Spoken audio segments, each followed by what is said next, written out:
Still struggling. ఎందుకంటే బేసిక్‌గా last match against LSG అప్పుడు కూడా మనం చూసాం. బౌన్సర్స్ వేస్తున్నారు, అన్‌కంఫర్టబుల్ పొజిషన్‌లో ఉన్నాడు. బట్ ఓన్లీ థింగ్ ఏంటంటే ఇక్కడ తనకి ప్లస్ పాయింట్ ఏంటంటే యాజ్ ఎ కెప్టెన్‌గా విన్ అవుతున్నాడు. మిగతా బ్యాటర్స్ కొడుతున్నారు కాబట్టి హి ఈజ్ ఓవర్‌కమింగ్ అని అనుకుంటున్నారు చాలామంది. బట్ ఫర్ మీ లిటరల్‌గా దీన్ని వరల్డ్ కప్ ఆలోచిస్తున్నారంటే as Indian team middle order ఆలోచిస్తున్నారంటే is not ready for that short pitch balls. For me I think still is not in a position to pull the ball or hook the ball.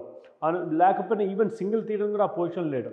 So అందుకనే నాకేమనిపిస్తుందంటే he has to work harder. అది ప్రాక్టీస్లో చేస్తాడో, వెళ్ళి back hand Gautam గంభీర్తో మాట్లాడతారో, లేకపోతే కోచెస్తో మాట్లాడతారో చూడాలి. వచ్చి మ్యాచ్లో ఇంప్లిమెంట్ చేస్తే 1 or 2 గుడ్ నాక్స్ ఆడాడా వీళ్ళ కాన్ఫిడెన్స్ వేరేగా ఉంటుంది. But I don't think so. ఆడిన తీరు, ఆడిన పుల్ షాట్స్ ఇవన్నీ చూస్తున్నాం కదా, ఈజ్ స్టిల్ స్ట్రగ్లింగ్ అని చెప్పాలి.